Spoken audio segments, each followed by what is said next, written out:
Sa paglipas ng panahon, patuloy na nagbabago ang ating nakasanayang wika. Kasabay nito, isang makabagong yugto ang ating sinasalubong sa larangan ng teknolohiya. Isa sa mga natatanging inobasyon ay ang artificial intelligence na lumikha ng ChatGPT. Ano nga ba ang ChatGPT? Paano ba ito gumagana? Ano ba ang epekto nito sa wikang Pilipino? Kasama ka ba sa mga gumagamit ng pinakakilalang AI platform na ChatGPT? Oo. Kung minsan, pero di gano'n.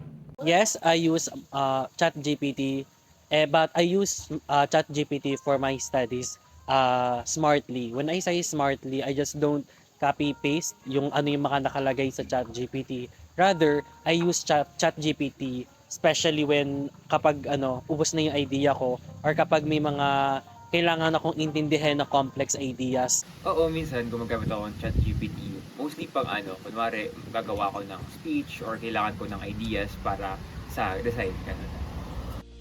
Ang Generative Pre-trained Transformer o kilala bilang ChatGPT ay nagsimula noong Nobyembre 2022. Ito ay isang uri ng artificial intelligence o AI na nakatuon sa paglikha ng teksto o pagsasalita na katulad ng natural na wika ng isang tao. Ito ay may kakayahan na magbigay ng tugon sa mga tanong at kaya rin ito lumikha ng mga teksto. Magpakita ng iba't ibang linguistikong gawain na maaaring gamitin sa pakikipag-usap, sa trabaho, edukasyon at iba pa. Maaari rin itong makipag-usap sa iba't ibang wika na meron tayo. Sa kabila ng mga ito, ating pakinggan ang mga panayam ng mga tao patungkol sa paggamit at ang kanilang mga karanasan patungkol sa ChatGPT. Actually, ilang beses ko pa lang nagagamit yung ChatGPT para sa ACADS ko. Pero I think malaking tulong siya sa pag-aaral kasi kaya niyang i-explain yung mga konsepto sa paraang gusto natin. O kaya naman, pwede siya magbigay ng ideya para mas matulungan tayo na makapag-formulate ng mga ideas natin. Dapat natin ipagpatuloy yung paggamit ng ChatGPT. Hindi lamang sa personal na mga ginagawa natin, projects natin, or sa mga gusto natin, kundi pati na rin sa academe. Naniniwala ako na kasi yung mundo natin ngayon is nagkakaroon tayo ng race kung sino man yung unang makakapag-develop ng AI. Well, currently, meron na tayong mga na-develop na AI, pero ngayon, ini-incorporate and ini-integrate na natin siya sa mga businesses, sa lives ng mga tao. And yung tao na maalam gumamit ng AI ay lamang sa tao na hindi maalam gumamit ng AI. Kailangan siguro ng control. Kasi ang dami talagang ginagamit yan, tapos nakasalalay lang dyan. Ay, ang mga yan ay ay tools lamang. Hindi sila yung, nagpopok-pok ka sa pader ng martilyo, ginagamit mo lang yun. Hindi ka nakasalalay dun. Tool lang siya na magagamit mo sa isang paraan at hindi sa lahat. So it is true that ChatGPT is only a tool. So nakakatulong lang siya para mas mapagaan yung pag-aaral and yung pag-search ng mga ideas, but it doesn't necessarily mean na it's safe na gamitin sa academics, especially na may mga banta tayo tulad ng AI siya and hindi lahat credible. Oo, feeling ko talaga magtutuloy yung ChatGPT o yung AI in general kasi itong mga, kahit sabihin mong inaabuso to, itong mga tools na ito naman talaga ay neutral lang sila, hindi sila masama, hindi sila mabuti, pero nakadepende sa gumagamit. Ngayon, hindi siya mababan kasi laganap siya sa internet ngayon. So, mahirap siyang i-contain tulad ng mga nakikita sa Facebook. Kahit sabihin mong inilabas na yan, mahirap yung itago pa or i-bring down. So, ngayon, kahit sabihin mong ipagbawal ito, makakahanap pa rin ng paraan yung sabihin kahit yung ibang estudyante na makagamit nito, lalo na kung kinakailangan. Subalit hindi natin maitatanggi ang mga potensyal na implikasyon nito sa ating kakayahan sa pakikipagtalastasan sa ibang tao. Sa kasalukuyang panahon ng bagong era ng teknolohiya, ang ChatGPT nga ba ay nagbibigay ng pag-asa o malaking banta sa ating wika? Hindi ko sa tingin na banta siya sa wika. Ayun nga, sabi ko, neutral tool siya, nakadepende sa gagamit kung ito ay gagamitin sa kasamaan o gagamitin sa kabutihan. Kung gagamitin siya sa kabutihan, syempre maganda yun kasi maaari siyang magamit sa kaunlaran. Pero kung gagamitin naman siya para sa ikasisira, mas mainam siguro na simulan natin sa edukasyon para alam ng mga gagamit kung paano dapat ang paggamit ng mga gantong tools. Nakikita ko na posible na bumaba yung kalidad ng wika or yung ginagamit nating mga salita sa pang-araw-araw na buhay dahil sa pag-rely natin sa ChatGPT is parang nagiging pare-parehas na yung paggamit natin sa mga salita. Kung ano yung mga salita or na binibigay or na-output ng ChatGPT or AI in general is doon tayo nagbe-base. So, nawalan tayo ng possible idea na i-incorporate na galing sa iba't ibang mga literature kung saan mag-grow doon yung wika and mag-evolve. So, napapansin ko na magiging threat doon. Pero, makikita ko rin yung future na kung saan mas magkakaroon ng mga experts talaga pagdating sa literature na kailangan para i-validate yung mga magiging output ng ChatGPT or nung AI in general or nung natural language processing. Depende talaga siya. Pero sa ngayon, parang nakita ko siyang bilang banta, lalo na English ang pangunahing ginagamit na lengguwahe dito, na wika dito. At kung sakali mang sana, tuluyang magamit ng tao ang ating mga wika sa makipag-usap dyan upang lamang at least yung ating mga modelo ng mga AI ay matuto ng ating mga lengguwahe kahit na tayo ay hindi. At least may makakapag-tuto pa kahit ang mga sumasalita ng mga lengguwahe ay nawawala. Hindi ko masagot directly if banta ba siya ang ChatGPT sa wika o hindi. Kasi I think that ChatGPT can still be a tool in yung pagpapalaganap ng mga ideas. For example, kasi ginagamit ko rin yung ChatGPT as a translator. So nakakatulong siya sa pagta-translate sa iba't ibang wika, especially sa Philippines na may iba't ibang wika.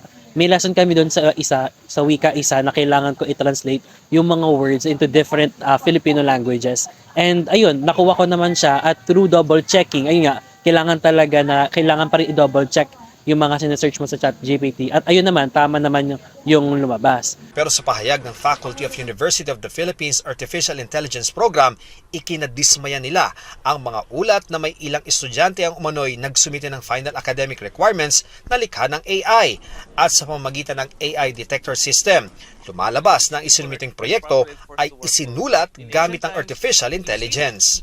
We as faculty members, we were just concerned that our students here at UP are basically cheating. They misrepresented the submissions coming from these AI tools in submission of actual academic requirements. Iniimbestigahan na umano ang mga estudyanteng ito. The students in question, whether proven that they have actually committed academic dishonesty, there are consequences. The most severe here in UP Diliman is of course expulsion. But it also range from suspension or even a failing grade. Sabi ni Dr. Halaw, hindi naman kailangang maban ang AI sa academe, ngunit kailangang mahadlangan ang hindi tamang paggamit nito. Ang magkaibigan at kapwa computer engineering students sa sina Dominic Caringal at Miguel Dichoso, sinabing malaking tulong ang AI para sa mga estudyante, pero dapat daw may hangganan ng paggamit nito. Isa pa, mas maganda pa rin daw talaga ang mismong gawa ng estudyante kaysa iniasa sa AI. Hindi rin ganun kaganda yung mga nagiging sagot. Parang pwede lang po siyang maging tulong para mas marami kang malaman about sa certain information. For example po yung mga codes. In academic matter, ginagamit po siya as kumbaga a basis to learn more about how it should be done. It is not to give kumbaga yung mismong sagot, but rather to help us learn kung paano sumagot. And then yun yung limitations kumbaga. Ang ChatGPT, tulad ng iba't ibang teknolohiyang umuusbong, ay may kaakibat na mga hamon at potensyal na makakaapekto sa pamumuhay ng tao. Ngunit, ano nga bang epekto nito sa kaalamang intelektual at sa ating wika? Humigit kumulang na 100 milyon ang gumagamit ng ChatGPT. Sa pagdami ng paggamit nito, maraming nangangamba kung ano nga ba ang magiging epekto nito sa pag-unlad at pagbabago ng wika. Kung gagamitin ito sa maayos na bagay, magagamit ito sa pagsasanay sa wika. Pwede itong maging kasangkapan para sa mga nag-aaral na gustong mapabuti ang kanilang kasanayan sa wika. Maaari rin itong magbigay daan sa mas mabilis at mas maaasahang pagsasali ng mga teksto mula sa iba't ibang wika patungo sa Filipino o mula sa Filipino patungo naman sa ibang wika. Ito, yung mga AI tulad ng ChatGPT, di ba nakapagbigay sila ng mga impormasyon? Ngayon, maaari itong makatulong sa wika kasi marahil ngayon yung mga ibang impormasyon ay hindi natin nakikita agad o ang dami nating hindi alam tungkol sa ating wika at kultura. So kapag nagtanong ka sa ChatGPT, maaring makapagbigay siya ng tamang sagot. At isa pa doon, sa usaping gramatiko naman, kapag nagtatagalog tayo minsan hindi tama yung grammar natin or ngayon hindi natin masabi yung mga salita ng pure Tagalog na nakapag-Taglish pa rin tayo.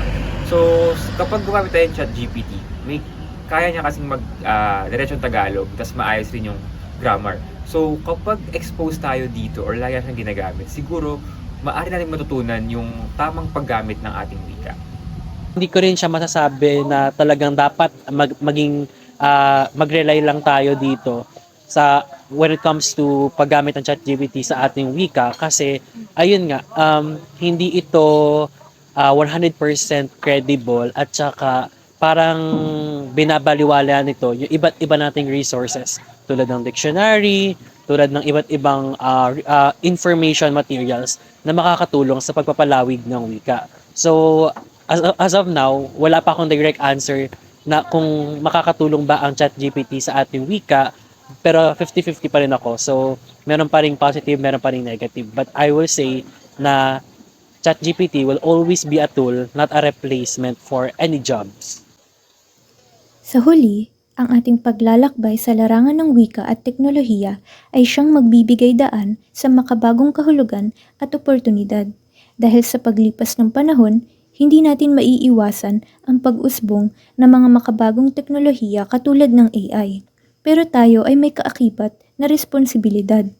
Ito ay ang pagpapahalaga sa ating wikang pambansa at masiguro na anumang pagbabago ay magbubunga ng kabutihan sa ating lipunan.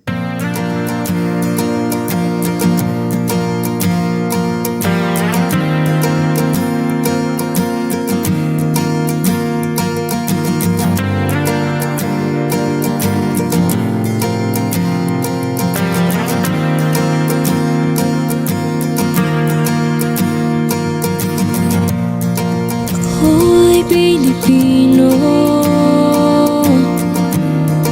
taas noo kahit kanino, ipaglalaban ko, di mapigilan ng lakas ng loob.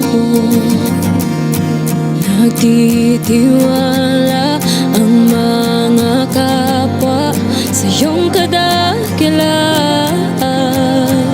Bayani ka ng lahat, ginawa mo ang lahat para sa kinabukasan at kabutihan ng lahat. Saludo kami sa'yo, isa kang dakilang Pilipino. Banggitin na dirigma, handang lumaban para sa bayan. Sinulat mo, ipinakita sa buong mundo para sa kalayaan ng ating inang bayan. Nagtitiwala ang mga kapwa sa iyong kadakilaan. Bayani ka ng lahat,